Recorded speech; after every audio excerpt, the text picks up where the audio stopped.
हमारा आज का लेक्चर है केमिकल बॉन्डिंग से रिलेटेड और हम लोग इसमें डिस्कस करेंगे different types of chemical bonds को और बॉन्डिंग से रिलेटेड जितनी थ्योरीज हैं उनको हम लोग डिस्कस करेंगे। ये कुछ कंटेंट्स हैं आज के लेक्चर के।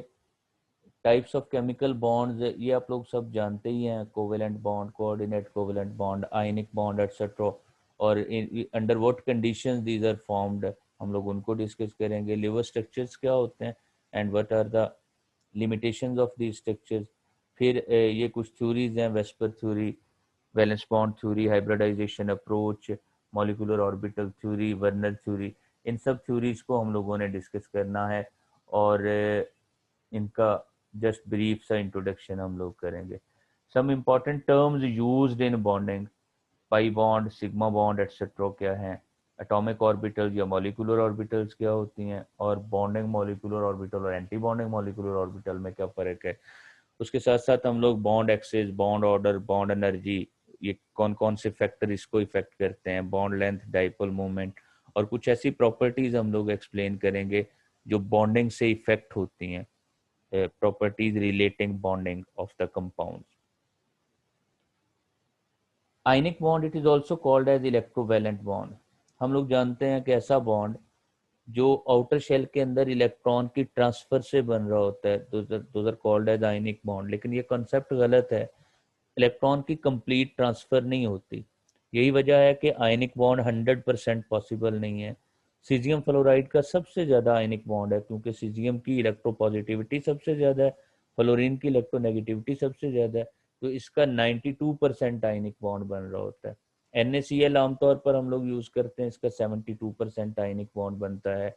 आयन्स मस्ट ओबे ऑक्टेट रूल। जब आयनिक बॉन्ड बनते हैं तो ऑक्टेट रूल का ओबे होना मस्ट है। लेकिन कोवेलेंट के केस में ऐसा नहीं होता। कोवेलेंट बॉन्डिंग में ज़रूरी नहीं है कि ऑक्टेट रूल मस्ट ओबेड हो। बहुत सारे ऐसे मॉलिक्यूल्स हैं जिनमें ऑक्टेट रूल ओबे नहीं होता। इनमें strong electrostatic force of attraction से कॉम्बिनेशन बनते हैं, इसी वजह से इनको फार्मूला यूनिट टर्म का नाम दिया जाता है। हम लोग इनके लिए मॉलिक्यूल की टर्म इस्तेमाल नहीं करते। On the other hand covalent compound जो है वो शेयरिंग से बन रहे होते हैं, इलेक्ट्रॉन की शेयरिंग हो रही होती है आपस में। और कोवेलेंट कंपाउंड्स के अंदर ऑक्टेट रूल का ओबे होना जरूरी नहीं है, इक्वल शेयरिंग हो सकती है, अनइक्वल शेयरिंग होती है। अनइक्वल शेयरिंग कब हो रही होती है? Whenever heteroatomic molecules are there, और जब होमोटॉमिक मॉलिक्यूल्स होते हैं तो equal sharing is between the atoms. इसमें सिंगल यूनिट्स बनते हैं, जैसे H2O का सिंगल यूनिट, AlCl3 का सिंगल यूनिट बन रहे होते हैं। इसमें हम लोग फार्मूला यूनिट्स की बात नहीं करते, मॉलिक्यूल्स की बात कर रहे होते हैं। Metallic bond, it is formed due to the mobile electrons in the outer shell. असल में मेटल्स की आयोनाइजेशन एनर्जी कम होती है, तो आयोनाइजेशन एनर्जी कम होने की वजह से ये आउटर शेल के इलेक्ट्रॉन को लूज कर देते हैं। और इनसे रिलेटेड कुछ थ्योरीज हैं about the metallic bond, electronic gas theory, energy band theory, valence bond theory. थोड़ा सा इंट्रोडक्शन दे देता हूँ। जैसे ये हमने अभी बोला कि मेटल एटम जो है वो अपने आउटर शेल के इलेक्ट्रॉन को लूज कर देते हैं, तो आउटर इलेक्ट्रॉन जो है वो एक इलेक्ट्रॉनिक क्लाउड बनाते हैं और उस इलेक्ट्रॉनिक क्लाउड में positively charge ion fix positions पर अटैच्ड हो जाते हैं। This is called as electron gas theory. Energy band actually molecular orbital theory भी है, इसको कहा जाता है। तो एटम्स जो हैं वो अपना अपना वजूद लूज कर देते हैं, उनसे मॉलिक्यूल बन जाते हैं, मॉलिक्यूलर ऑर्बिटल्स बनती हैं। और वो जो मॉलिक्यूलर ऑर्बिटल्स हैं वो क्लोजली स्पेस्ड होती हैं इन एनर्जी, उनको एनर्जी बैंड भी बोला जाता है। तो valence energy band, conduction band etcetera, ये सारे बैंड्स बन जाते हैं। तो मेटल्स के अंदर कंडक्शन बैंड और वैलेंस बैंड के दरमियान एनर्जी गैप कम होता है, इस वजह से इलेक्ट्रॉन ट्रांसफर इजीली हो जाते हैं कंडक्शन बैंड में और कंडक्शन के लिए अवेलेबल होते हैं। अकॉर्डिंग टू VBT, वो कहता है कि मेटल एटम्स में भी एक्चुअली इसी तरह के कोवेलेंट बॉन्ड्स बनते हैं जो शेयरिंग से बन रहे होते हैं, लेकिन मेटल एटम के दरमियान जो बॉन्ड बनते हैं वो एक जगह बनते हैं, ब्रेकअप होकर आगे बन जाते हैं, ब्रेकअप होकर आगे बन जाते हैं, मतलब those are highly delocalised covalent bond. तो उन डीलोकलाइज्ड कोवेलेंट बॉन्ड की वजह से मेटल्स हार्ड स्ट्रक्चर से कंटेन करती हैं। Types of bond, coordinate covalent bond, it is also called as a dative bond, इसको नाम दिया जाता है। कोऑर्डिनेट कोवेलेंट बॉन्ड एक्चुअली बन रहा होता है due to the transfer of electron from donor atom to the acceptor atom. For example NH3 में नाइट्रोजन के पास एक लोन पेयर होता है, HCl जब इसको सोल्यूशन में डालते हैं या पानी में डालते हैं तो H पॉजिटिव अलग हो जाता है, H पॉजिटिव अपना इलेक्ट्रॉन क्लोरीन को दे जाता है, तो क्लोरीन क्लोराइड आयन बन गया। H पॉजिटिव का शेल खाली हो गया, एम्प्टी शेल में नाइट्रोजन का ये लोन पेयर डोनेशन देता है। जब नाइट्रोजन का ये लोन पेयर यहाँ डोनेशन देता है तो हाइड्रोजन उसके साथ अटैच हो जाता है, NH4 पॉजिटिव अमोनियम आयन बन गया और क्लोराइड आयन ये आपस में आयनिक बॉन्ड से अटैच हो जाते हैं। कोऑर्डिनेट कोवेलेंट बॉन्ड वो बॉन्ड है जिसमें एक ही एटम दोनों इलेक्ट्रॉन प्रोवाइड कर रहा होता है। तो अक्सर एमसीक्यूज में पूछा जाता है कि which of the following have ionic bond, तो उसमें NH4Cl के ऑप्शन में आयनिक बॉन्ड प्रेजेंट है। H2O, H3O पॉजिटिव, ये नीचे 3-4 ऑप्शंस हो। तो NH4Cl में कोवेलेंट बॉन्ड भी है, कोऑर्डिनेट कोवेलेंट बॉन्ड भी है और आयनिक बॉन्ड भी एग्जिस्ट करता है। अब ये इलेक्ट्रोनेगेटिविटी डिफरेंस डिसाइड करता है कि कौन सी बॉन्डिंग होनी है। अगर इलेक्ट्रोनेगेटिविटी डिफरेंस 0 से 0.4 के दरमियान हो, दो एटम्स के दरमियान, दो बॉन्डेड एटम्स के दरमियान, तो नॉन पोलर कोवेलेंट बॉन्ड बनता है। अगर ये इलेक्ट्रोनेगेटिविटी डिफरेंस 0.4 से लेकर 1.7 के दरमियान हो, हम कहते हैं bond formed is a polar covalent bond. और अगर ये इलेक्ट्रोनेगेटिविटी डिफरेंस 1.7 से ज्यादा हो जाता है तो bond formed will be called as an ionic bond. कहता है जब डेटिव बॉन्ड बनता है between two similar type neutral atoms, for example एक NH3 है और BF3 का बोरोन जो है वो इलेक्ट्रॉन डेफिशिएंट है, NH3 का नाइट्रोजन बोरोन को इलेक्ट्रॉन पेयर डोनेट करता है। इस इलेक्ट्रॉन पेयर डोनेशन से एक अनचार्ज कॉम्बिनेशन बन जाता है दो मॉलिक्यूल्स का। उस अनचार्ज कॉम्बिनेशन को हम अडक्ट का नाम देते हैं, it is called as adduct और addition compound. Lewis structures for bonding are, इनको डॉट क्रॉस स्ट्रक्चर भी बोला जाता है। यहाँ तो हमारे पास कलर अवेलेबल थे तो हमने इलेक्ट्रॉन्स को कलर से डिनोट किया हुआ है, लेकिन बाज दफ़ा जब हम लोग कॉपी पेंसिल से उसको लिखते हैं तो डॉट, एक एटम के इलेक्ट्रॉन्स को अगर डॉट से डिनोट करते हैं तो दूसरे के क्रॉस से डिनोट कर रहे होते हैं, तो डॉट क्रॉस मॉडल इनको बोलते हैं। ये ओवर सिंप्लीफाइड मॉडल्स हैं, ये स्ट्रक्चर्स को एक्सप्लेन नहीं करते, ये रीजंस फॉर बॉन्डिंग को एक्सप्लेन नहीं करते, इस वजह से इनको बहुत ज़्यादा इंपॉर्टेंट कंसीडर नहीं किया जाता। तो सो हमें बॉन्डिंग को एक्सप्लेन करने के लिए, स्ट्रक्चर्स को एक्सप्लेन करने के लिए डिफरेंट थ्योरीज ऑफ बॉन्डिंग की ज़रूरत थी।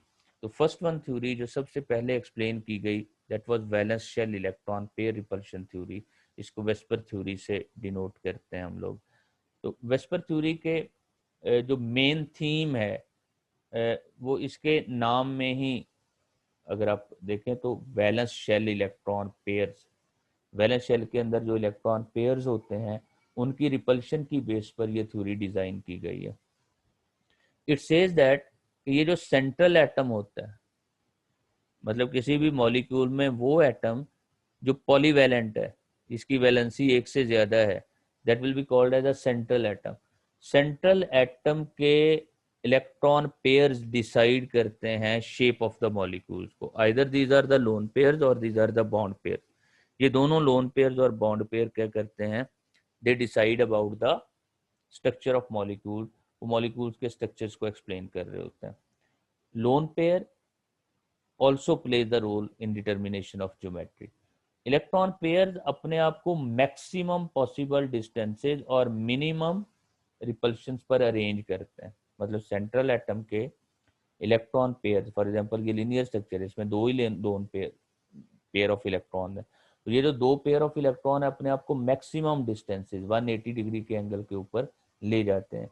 तो जब वो मैक्सिमम डिस्टेंसेज पर होते हैं तो उनके दरमियान रिपल्शन मिनिमम हो जाती है। इसी तरह यहाँ तीन अगर इलेक्ट्रॉन पेयर्स हैं तो वो 120 डिग्री के एंगल्स के ऊपर अपने आप को प्लेनर फॉर्म में अरेंज करते हैं, ट्राइगोनल प्लेनर स्ट्रक्चर बन गया। तो electron pairs arrange each other at the maximum possible distance and minimum repulsion. Similarly electronic geometry and molecular shapes, ये टर्म्स दोनों बहुत कंफ्यूजिंग है। फॉर एग्जांपल अगर आपसे पूछा जाता है, एक एमसीक्यूज है कि which one have tetrahedral electronic geometry, और नीचे लिखा हुआ है अमोनिया, वाटर, CH4, इस तरह के मॉलिक्यूल्स हैं, तो आपको इलेक्ट्रॉनिक ज्योमेट्री बतानी है। इसी तरह अगर पूछा जाता है कि which one have the tetrahedral molecular shape या which is tetrahedral in molecular shape, तो नीचे यही तीनों एग्जांपल्स हैं तो आपने ये कॉन्सेप्ट मॉलिक्यूलर शेप और इलेक्ट्रॉनिक ज्योमेट्री का ध्यान में रखना है। Whenever we are talking about the electronic geometry, तब हम लोग पेयर्स ऑफ इलेक्ट्रॉन को कंसीडर कर रहे होते हैं, चाहे वो बॉन्ड पेयर है चाहे वो इलेक्ट्रॉन पेयर है। फॉर एग्जांपल अगर दो कोऑर्डिनेशन नंबर है तो लीनियर ज्योमेट्री बनेगी, 3 है तो ट्राइगोनल प्लेनर ज्योमेट्री बनेगी, 4 है तो टेट्राहेड्रल, 5 है तो ट्राइगोनल बाइपिरामिडल, 6 है तो ऑक्टाहेड्रल ज्योमेट्री बन जाएगी। मतलब यहाँ सिर्फ इलेक्ट्रॉन पेयर्स को ले रहे हैं, चाहे वो लोन पेयर है चाहे बॉन्ड पेयर है। लेकिन जब हम लोग मॉलिक्यूलर शेप्स की बात करते हैं, then we are considering the existence of atoms. For example यहाँ ट्राइगोनल प्लेनर ज्योमेट्री है, शेप भी ट्राइगोनल प्लेनर है अगर लोन पेयर इन्वॉल्व नहीं है। लेकिन अगर एक लोन पेयर इन्वॉल्व है तो फिर इसको एंगुलर शेप बोलेंगे। इसी तरह इसकी इलेक्ट्रॉनिक ज्योमेट्री टेट्राहेड्रल, अगर CH4 है तो मॉलिक्यूलर ज्योमेट्री भी टेट्राहेड्रल। लेकिन अगर एक लोन पेयर आ गया, जैसे NH3 में एक लोन पेयर होता है, तो इसकी मॉलिक्यूलर शेप या मॉलिक्यूलर ज्योमेट्री क्या बन जाएगी, ट्राइगोनल पिरामिडल। और अगर दो लोन पेयर आ गए हैं जैसे वाटर के केस में है, तो it will be called as angular molecule. तो ये दो लोन पेयर्स को हम लोग मॉलिक्यूलर शेप्स को कंसीडर करते हुए हम लोग लोन पेयर की प्लेसमेंट को इग्नोर करते हैं। लेकिन इलेक्ट्रॉनिक ज्योमेट्री में लोन पेयर्स को भी पोजीशन दी जाती है। अब ये एक छोटी सी लाइन लिखी हुई है नोट के नाम से, जब वो कहता है कि there is no lone pair involvement, जब लोन पेयर इन्वॉल्व नहीं होता तो मॉलिक्यूलर शेप और इलेक्ट्रॉनिक ज्योमेट्री सेम होती हैं। जब लोन पेयर आ जाएगा तो molecular shape would become different than that of the electronic geometry. VBT, इसके कुछ पॉस्टुलेट्स हैं कि सिर्फ partially filled orbitals of the outer shell bonding कर रही होती हैं। पार्शली फिल्ड का मतलब है ऐसी ऑर्बिटल जिनमें सिर्फ एक इलेक्ट्रॉन है, दो इलेक्ट्रॉन वाली या खाली एम्प्टी वो बॉन्डिंग नहीं करेंगी। दूसरा, whenever the atomic orbitals make bonding with each other, their electrons make their spin opposite, उनके इलेक्ट्रॉन की स्पिन अपोजिट हो जाती है। Strength of bond is directly related to overlapping area. Bond strength जो है वो ओवरलैपिंग एरिया के directly proportional, जितना ओवरलैपिंग एरिया ज्यादा होगा उतनी बॉन्ड स्ट्रेंथ ज्यादा होगी। Concept of sigma and pi bond ये देता है वैलेंस बॉन्ड थ्योरी। सिग्मा और पाई बॉन्ड, सिग्मा बॉन्ड कैसे बनता है, पाई बॉन्ड कैसे बनता है, ये बताती है। इससे पहले किसी थ्योरी में ये दोनों बॉन्ड्स की अलग अलग टाइप डिस्कस नहीं हुई है, कैसे होते हैं हम लोग आगे डिस्कस करते हैं। Could not explain many structural factor, ये स्ट्रक्चर्स को ज्यादा अच्छे तरीके से एक्सप्लेन नहीं करती। जैसे ये 4 इक्वल वैलेंसीज ऑफ कार्बन को एक्सप्लेन नहीं कर पाती कि कार्बन की लाइक CH4 है तो बॉन्ड एंगल भी सेम है, बॉन्ड स्ट्रेंथ भी सेम है, जबकि एक 2s ऑर्बिटल का बॉन्ड बनता है, एक 2px का, एक 2py का, एक 2pz का। तो चारों ऑर्बिटल तो डिफरेंट है, तो फिर चारों वैलेंसी सेम कैसे हो सकती हैं, चारों बॉन्ड एंगल्स या बॉन्ड लेंथ सेम कैसे हो सकते हैं। इसी तरह ये कुछ मॉलिक्यूल के बॉन्ड एंगल्स को भी एक्सप्लेन नहीं करता। जैसे H2S में 92 बॉन्ड एंगल है, वो कैसे आया, वाटर में 104.5 डिग्री का बॉन्ड एंगल कैसे आया, VBT does not explain that.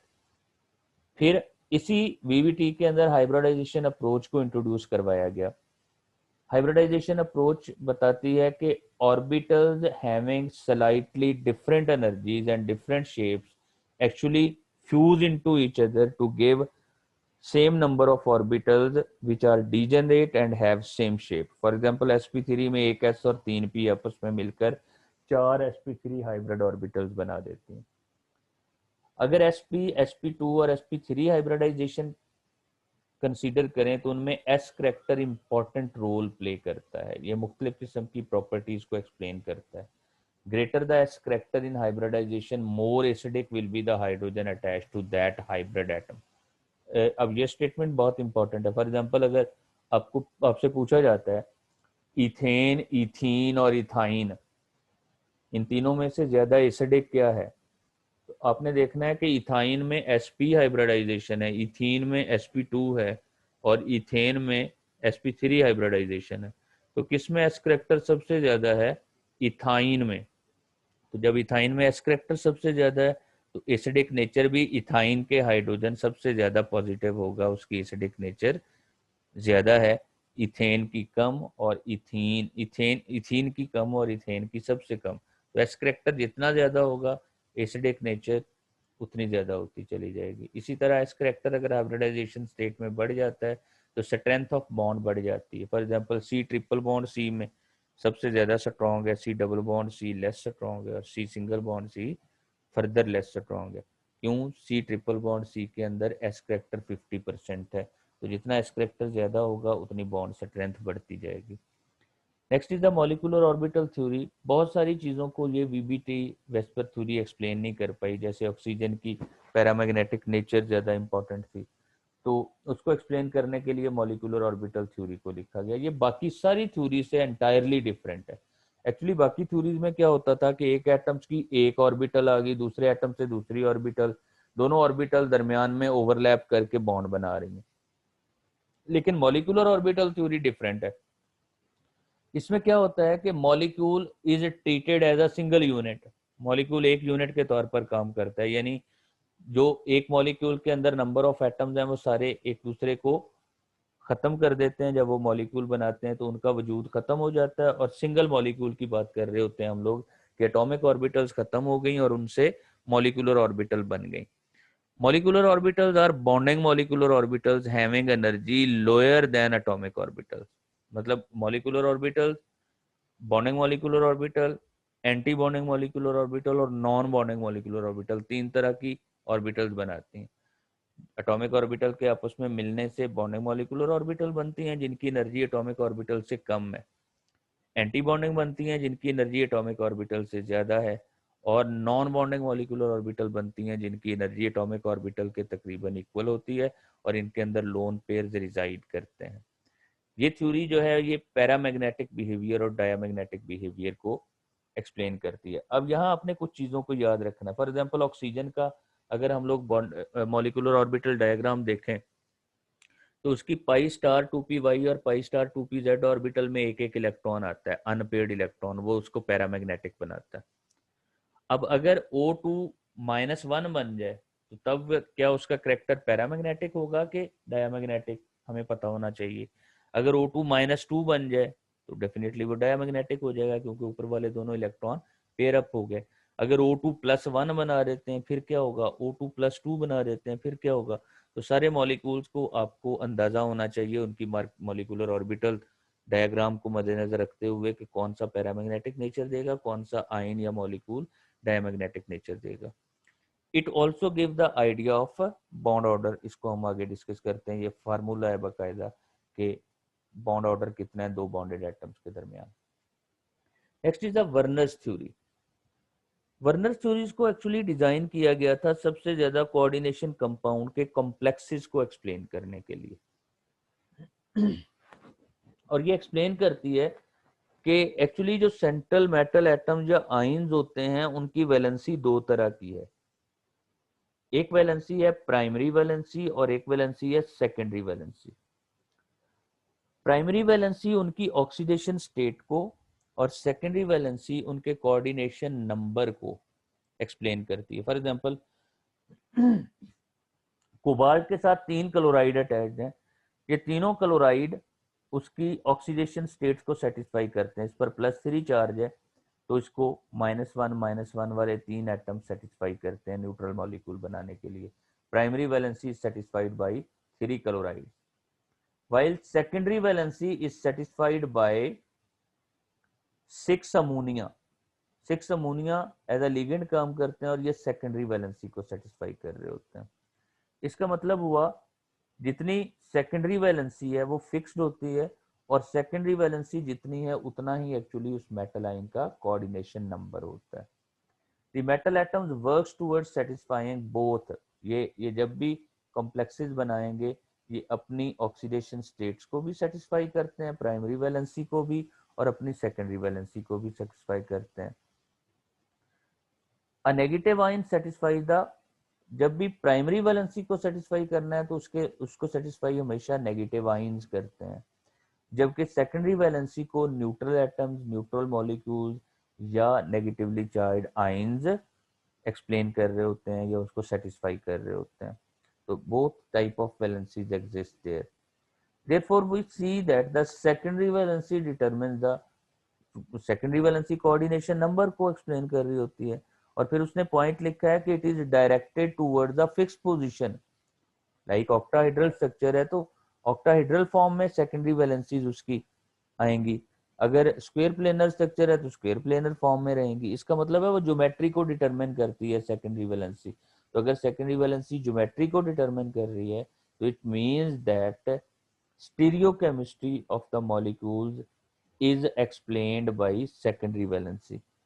अब जैसे ये मॉलिक्यूल है तो इसमें प्राइमरी और सेकेंडरी वैलेंसी दोनों को अगर हमें पता चलाना है तो कहता है इसके सॉल्यूशन के अंदर सिल्वर नाइट्रेट डाल दें तो ये क्लोराइड 3 रिप्लेस हो जाते हैं। It means they are forming the primary valency. ये जब सोल्यूशन फॉर्म में जाते हैं तो कोबाल्ट पर +3 चार्ज आ जाता है, ये 3 क्लोराइड आइन अलग हो जाते हैं। तो इनके सोल्यूशन में अगर सिल्वर नाइट्रेट डालें तो प्रेसिपिटेशन हो जाती है, 3 क्लोराइड रिप्लेस हो जाते हैं because these are satisfying the primary valency. Crystal field theory, असल में ये थ्योरी डिज़ाइन की गई थी मैग्नेटिक नेचर को एक्सप्लेन करने के लिए, मुख्तलिफ कॉम्प्लेक्सेस की और कलर्स को एक्सप्लेन करने के लिए, उनके स्पेक्ट्रम्स को एक्सप्लेन करने के लिए। इसको क्रिस्टल फील्ड थ्योरी भी बोला जाता है। It is also called as ligand field theory, इसको लिगेंड फील्ड थ्योरी का नाम भी दिया जाता है। कहता है ये एक्सप्लेन करती है attraction between the positively charge metal आइन, जो सेंट्रल मेटल आइन भी बोलते हैं हम लोग, और नेगेटिवली चार्ज या non bonding electrons of the ligand. Ligands का नेगेटिव चार्ज या लिगेंड्स के ऊपर जो नॉन बॉन्डिंग इलेक्ट्रॉन्स होते हैं, because ligand is the electron pair donor, तो वो जो उसके इलेक्ट्रॉन पेयर्स हैं और मेटल एटम या मेटल आइंस के ऊपर जो चार्ज है या उनके दरमियान इंटरेक्शन को या उनके दरमियान अट्रैक्शन को एक्सप्लेन करती है। लिगेंड वो कहता है जब सेंट्रल मेटल आइन के पास जाता है तो उसकी जो डी ऑर्बिटल्स हैं जो डी जनरेट होती हैं या उसकी जो एफ ऑर्बिटल डी जनरेट होती हैं उनकी डी जनरेसी खत्म हो जाती है। वो डी जनरेसी खत्म होने की क्या वजह है? स्टैटिक इलेक्ट्रिक फील्ड, जो वो जो लिगेंड आ रहा होता है उसका इलेक्ट्रॉनिक क्लाउड जो रिपल्शन जनरेट करता है इलेक्ट्रॉन्स के दरमियान, ये इसकी वजह से होता है। मतलब ligand approaching to the central metal atom actually interfere with that of the electronic cloud of central metal atom, और उनके इलेक्ट्रॉनिक क्लाउड जो हैं वो क्या हो जाते हैं? वो डीजनरेट हो जाते हैं। मतलब जिस ऑर्बिटल को डायरेक्टली अप्रोच कर रहा होगा लिगेंड उसकी एनर्जी ज्यादा हो जाएगी, जिससे अवे होगा उसकी एनर्जी कम हो जाएगी। जैसे ये ऑक्टाहेड्रल में सप्लीशन हमने देखी है कि ये पांचों डी ऑर्बिटल डीजनरेट होती हैं, स्प्लिट होकर 2 ऊपर चली जाती हैं, 3 नीचे आ गई। ये d x y d y z d x z नीचे आ जाती हैं, d x square y square और डी जेड स्क्वेयर ऊपर चली जाती हैं। और ये सप्लीशन उतनी ज्यादा होगी जितना स्ट्रॉन्ग लिगेंड होगा। ये ऊपर वाले वीक लिगेंड्स हैं, नीचे वाले स्ट्रेंथ बढ़ती जाती है। जितना ज्यादा स्ट्रॉन्ग लिगेंड होगा ये एनर्जी गैप बढ़ता जाएगा। तो एनर्जी गैप बहुत ज्यादा भी हो सकता है इन लिगेंड्स की वजह से। तो अगर वीक फील्ड लिगेंड लगा हुआ है तो ये एनर्जी गैप कम होता है। अब लिगेंड डिसाइड करेगा एनर्जी गैप कितना है, इसका मतलब है लिगेंड डिसाइड करेगा कि कलर्स क्या देना है कॉम्प्लेक्स ने। फिर इसी तरह से लिगेंड डिसाइड करेगा कि इलेक्ट्रॉन की ट्रांसफर या एक्साइटेशन होनी है या नहीं होनी। तो इलेक्ट्रॉन की एक्साइटेशन को भी लिगेंड ही जस्टिफाई करेगा। सो लिगेंड हमें एक्सप्लेन करता है कि इलेक्ट्रॉन पेयर्ड रहेंगे या कोई इलेक्ट्रॉन अनपेयर्ड भी होगा। तो अगर इलेक्ट्रॉन पेयर्ड रहेंगे तो इसका मतलब है डायामैग्नेटिक, अगर कोई इलेक्ट्रॉन अनपेयर्ड होगा इसका मतलब है पैरामैग्नेटिक। और इसी तरह अगर सप्लीशन ज्यादा है तो कलर और, सप्लीशन कम है तो कलर और। Electronic repulsion between ligand electrons and central metal atom वो डी ऑर्बिटल की सप्लीशन का बायस बनते हैं। और ये सप्लिटिंग को ये 4 फैक्टर एक्चुअली सप्लिटिंग को डिटरमिन करते हैं। पहला फैक्टर है the nature of the metal आइन, कि मेटल आइन की नेचर क्या है, कोबाल्ट है, क्रोमियम है, कौन सा है। द मेटल्स ऑक्सीडेशन स्टेट, जाहिर है मेटल की ऑक्सीडेशन स्टेट जितनी ज्यादा होगी यानी पॉजिटिव चार्ज जितना ज्यादा होगा उतना लिगेंड उसके और ज्यादा करीब जाएगा, और जितना लिगेंड ज्यादा करीब जाएगा उतनी ही ये डिस्पर्शन ज्यादा होगी लिगेंड के करीब जाने की वजह से। जब लिगेंड बहुत ज्यादा करीब जाएगा मेटल एटम के ऊपर चार्ज ज्यादा होने की वजह से तो डिस्पर्शन ज्यादा होगी। तो so metals oxidation state would also affect the separation between these two set of orbitals. The arrangement of the ligand around the metal ion. Arrangement मतलब लिगेंड जो है वो कितने ज्यादा डिस्टेंसेस पर अरेंज है, कितने कम डिस्टेंसेस पर अरेंज है, वो भी इस सप्लीशन को इफेक्ट करेंगे। और चौथा फैक्टर है नेचर ऑफ द लिगेंड। वो हमने बोला है कि जब स्ट्रॉन्ग फील्ड लिगेंड अटैच्ड होता है सेंट्रल मेटल एटम या आयन के साथ, तो स्ट्रॉन्ग फील्ड लिगेंड ज्यादा सप्लीशन जनरेट करता है, weak field ligand less splitting generate कर रहा होता है। ये कुछ इंपॉर्टेंट टर्म्स हैं। सिग्मा बॉन्ड क्या होता है, पाई बॉन्ड क्या होता है। सिग्मा बॉन्ड बनता है हेड ऑन अप्रोच से, एस एस का, एस पी जेड का, एस, जब भी एस ऑर्बिटल एक इन्वॉल्व होगी सिग्मा बॉन्ड बनेगा हमेशा। हाइब्रिड हाइब्रिड ऑर्बिटल आपस में बॉन्ड बनाती हैं तो उनके सिग्मा बॉन्ड बनते हैं। तो ये सारे सिग्मा बॉन्ड पी जेड का, P Z D z square का, ये सारे सिग्मा बॉन्ड इस फॉर्म में बनते हैं। और पाई बॉन्ड कैसे बन रहा होता है, pi bond is formed by the sideways approach. ये दो पी ऑर्बिटल हैं, साइडवेज अप्रोच करती हैं, तो एक इलेक्ट्रॉनिक क्लाउड ऊपर बन गया, एक इलेक्ट्रॉनिक क्लाउड नीचे बन गया। Pi bonds are diffused. Diffused का मतलब होता है उनका इलेक्ट्रॉनिक क्लाउड ज्यादा फैला हुआ होता है। यहाँ देखें जरा, ये न्यूक्लियस है, ये न्यूक्लियस है दूसरे एटम का, तो इनके सिग्मा बॉन्ड का इलेक्ट्रॉनिक क्लाउड न्यूक्लियर लाइन के पास पास होता है, दोनों की ज्यादा अट्रैक्शन में है, ये ज्यादा नहीं फैलता। जबकि पाई बॉन्ड का इलेक्ट्रॉनिक क्लाउड इस तरह से ब्रिजिंग फॉर्म में ऊपर नीचे, जब ब्रिजिंग फॉर्म में ऊपर नीचे है तो इलेक्ट्रॉनिक क्लाउड ज्यादा फैला हुआ होता है, डिफ्यूज्ड बॉन्ड बनते हैं, pi bonds are diffused. S orbital and hybrid orbital never make pi bond, ये याद रखना, एस ऑर्बिटल कभी पाई बॉन्ड नहीं बनाएगी और हाइब्रिड ऑर्बिटल भी कभी पाई बॉन्ड नहीं बनाती। Atomic orbitals and molecular orbitals, ऐसी ऑर्बिटल जिनके electron under attraction of only one nucleus होते हैं उनको एटॉमिक ऑर्बिटल बोलते हैं। जो under influence of more than one nuclei होते हैं उनको हम लोग मॉलिक्यूलर ऑर्बिटल्स बोलते हैं।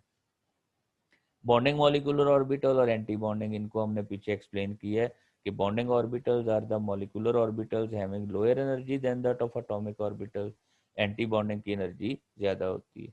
बॉन्ड एक्सिस क्या चीज है, the line joining the two nuclei is called as a bond axis.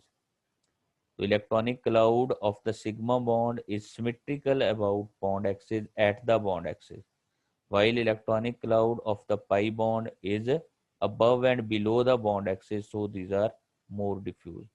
Bond order जो मॉलिक्यूलर ऑर्बिटल थ्योरी में हमने देखा था, it is actually equal to number of electrons in the bonding molecular orbital minus number of electron in anti bonding molecular orbital divided by 2। इससे हम लोग क्या लेते हैं, बॉन्ड ऑर्डर निकालते हैं। ये बॉन्ड ऑर्डर पॉजिटिव नंबर हो सकता है, जीरो हो सकता है, या ये ऑड नंबर में भी आ सकता है। इसको just molecular orbital theory explain करती है। ये कुछ टर्म्स हैं जो इम्पॉर्टेंट हैं, इनके ऊपर डिफरेंट फैक्टर्स इफेक्ट करते हैं इनको। Bond energy, the energy required to break the bonds of one mole bonds of similar type is called as bond energy, kilojoule per mole में ली जाती है। साइज ऑफ एटम जितना बढ़ेगा bond energy कम होती जाएगी। अब इस तरह के एमसीक्यूज अगर सपोज करें आते हैं कि लिथियम है आपके पास, तो लिथियम फ्लोराइड है, लिथियम क्लोराइड है, लिथियम ब्रोमाइड है, लिथियम आयोडाइड, तो किसकी बॉन्ड एनर्जी सबसे कम होगी? डेफिनेटली आयोडाइड की, क्योंकि आयोडाइड का साइज ज्यादा है। तो दोनों बॉन्डेड एटम में से किसी एक का भी साइज ज्यादा होगा तो बॉन्ड एनर्जी कम हो जाएगी। इलेक्ट्रोनेगेटिविटी डिफरेंस ज्यादा होने से बॉन्ड एनर्जी बढ़ती है। जैसे फ्लोराइड्स एक ही एटम के साथ अगर कंबाइंड है, क्लोराइड भी ब्रोमाइड भी, तो फिर फ्लोराइड जो हैं उनमें इलेक्ट्रोनेगेटिविटी डिफरेंस ज्यादा आएगा, इसलिए उनकी बॉन्ड एनर्जी ज्यादा होगी। बॉन्ड लेंथ बढ़ने से भी बॉन्ड एनर्जी कम हो जाती है, जितना लेंथी बॉन्ड होगा उतना वीकर बॉन्ड होता जाएगा। बॉन्ड लेंथ को भी तीन फैक्टर्स इफेक्ट करते हैं। साइज ऑफ एटम बढ़ने से बॉन्ड लेंथ बढ़ जाती है, हमने अभी बोला साइज ऑफ एटम बढ़ने से डेफिनेटली दोनों के न्यूक्लियस के दरमियान फासला बढ़ेगा। इलेक्ट्रोनेगेटिविटी डिफरेंस बढ़ता है तो बॉन्ड स्ट्रॉन्ग होता है, स्ट्रॉन्ग होने का मतलब उसकी बॉन्ड लेंथ कम हो जाती है। इसी तरह एस करेक्टर बढ़ने से बॉन्ड लेंथ कम हो जाती है। हमने अभी एक्सप्लेन किया था कि C H triple bond C H में एस करेक्टर 50% है, तो उसकी बॉन्ड लेंथ सबसे कम होती है। जबकि s p three C H triple bond C H three single bond C H three, अगर इथेन की बात करें तो उसमें एस करेक्टर 25%, सिर्फ sp3 में 25% है, तो उसकी बॉन्ड लेंथ सबसे कम है। तो जितना एस करेक्टर कम होगा बॉन्ड लेंथ बढ़ेगी, जितना एस करेक्टर बढ़ेगा बॉन्ड लेंथ कम होती जाएगी। डाइपोल मूवमेंट होता है, इसके ये पॉइंट थोड़े कंफ्यूजिंग है, बुक्स में ज़्यादा अच्छे तरीके से एक्सप्लेन नहीं किए हुए, इनको ज़हन में रखना। डेफिनेशन है कि product of charge and the distance between two bonded atom. लेकिन अगर लाइक BF3 है तो इसमें तो 3 बॉन्ड है, तो चार्ज B पर ज़्यादा होगा, फ्लोरीन पर कम होता है, तीनों फ्लोरीन पर। तो तब डाइपोल मोमेंट आपने लेना है तो B और F का दरमियानी डिस्टेंस तो ले लिया, चार्ज कौन सा लेंगे, F वाला कि बोरोन वाला, F वाला। मिनिमम चार्ज लेना है आपने, दोनों बॉन्डेड एटम का ये अलोंग अ बॉन्ड काम कर रहा होता है। दोनों बॉन्ड, एक बॉन्ड के साथ जो दोनों एटम अटैच्ड हैं उनमें से जिस पर सबसे कम चार्ज है वो multiplied by distance between the two atoms, और इसकी डायरेक्शन होती है हमेशा पॉजिटिव से नेगेटिव की तरफ। और ये हर बॉन्ड का अलग अलग हम लोग फाइंड आउट कर लेते हैं। फिर एक मॉलिक्यूल के अंदर हर बॉन्ड का जो डाइपोल मोमेंट हमारे पास आता है उसका हम वेक्टर सम ले लेते हैं by head to tail rule, उससे हमारे पास निकल आती है value for the resultant dipole moment. इसका यूनिट कूलम मीटर या डेबाई लिया जाता है। सारे सिमेट्रिक मॉलिक्यूल जितने, सिमेट्रिक मॉलिक्यूल्स के लिए डाइपोल मोमेंट जीरो होता है, जैसे टेट्राहेड्रल मॉलिक्यूल हैं, ऑक्टाहेड्रल मॉलिक्यूल्स हैं, इसी तरह से स्क्वायर प्लेनर मॉलिक्यूल्स हैं, ट्राइगोनल प्लेनर हैं, तो इन सब के लिए डाइपोल मोमेंट की वैल्यू जीरो आती है। ट्रांस स्ट्रक्चर, ऐसा ट्रांस स्ट्रक्चर जिसमें दोनों कार्बन एटम जो डबल बॉन्ड से अटैच्ड हैं उनके ऊपर ग्रुप सेम हो, उनके लिए डाइपोल मोमेंट जीरो होता है, जबकि सिज फॉर्म के लिए डाइपोल मोमेंट की वैल्यू एग्जिस्ट करती है। जैसे आपके पास है 2,3-डाइक्लोरो-2-ब्यूटीन, तो इसकी सिज फॉर्म का डाइपोल मोमेंट एग्जिस्ट करेगा, ट्रांसफॉर्म का नहीं करता। It is use to determine bond angle, जिससे हम लोग बॉन्ड एंगल और geometry of molecule find out कर सकते हैं। जाहिर है दो बॉन्ड का आपको डाइपोल मोमेंट पता हो और उसका रिजल्टेंट आपको पता चल जाए तो हमारे पास एक ट्राइंगल बन जाती है और हम लोग बॉन्ड एंगल फाइंड कर सकते हैं उस ट्राइंगल की लेंथ से, साइड लेंथ से। It is use to find out the percentage ionic character. Percentage ionic character is equal to observed dipole moment over dipole moment for 100% ionic bond multiplied by 100 करें तो percentage ionic character find out हो जाती है। तो dipole moment को percentage ionic character find करने के लिए भी यूज करते हैं। कुछ प्रॉपर्टीज हैं जो बॉन्डिंग की वजह से इफेक्ट होती हैं, जैसे कंपाउंड कोवेलेंट, पोलर कोवेलेंट भी होते हैं, non polar. Non polars are not soluble in polar solvents while the polar covalent compounds are soluble in polar solvent. Ionic compound जो हैं इनकी हीट ऑफ हाइड्रेशन और लेटेस्ट एनर्जी पर depend करता है। ऐसे आयनिक कंपाउंड जिनकी लेटेस्ट एनर्जी कम है वो वाटर सोलुबल होते हैं, लेकिन जिनकी लेटेस्ट एनर्जी ज्यादा है वो वाटर सोलुबल नहीं होते। इनको फर्दर हम लोग सोल्यूशन के चैप्टर में डिटेल डायग्राम से डिस्कस करेंगे। आइसोमेरिज्म, ये पॉइंट इंपॉर्टेंट है। Ionic compound non rigid non directional होते हैं, सो दे शो पॉलीमॉर्फिज्म। वो आइसोमेरिज्म नहीं शो करते। नॉन रिजिड नॉन डायरेक्शनल का मतलब जैसे NaCl है, तो NaCl का कभी भी हमने आज तक बॉन्ड एंगल नहीं पढ़ा कि NaCl में इतना बॉन्ड एंगल होता है, जबकि वाटर का पढ़ते हैं, दैट इज 104.5 डिग्री। तो ionic compounds show polymorphism, they do not show isomerism. Covalent compound rigid और directional है, so they show isomerism. Isomers का मतलब होता है ऐसे दो यूनिट जिनका मॉलिक्यूलर फॉर्मूला सेम हो लेकिन स्ट्रक्चर में डिफरेंट हो। जैसे ethanol is an isomer of dimethyl ether, दोनों का मॉलिक्यूलर फॉर्मूला सेम है। तो कोवेलेंट कंपाउंड आइसोमेरिज्म शो करते हैं while the ionic compound does not show isomerism.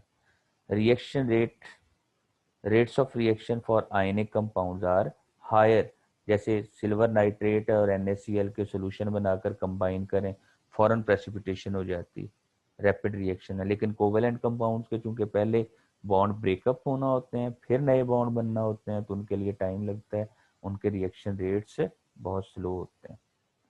It was all about today's lecture. तो हम लोग डिस्कस करते हैं क्वेश्चंस को। अल्लाह हाफिज़।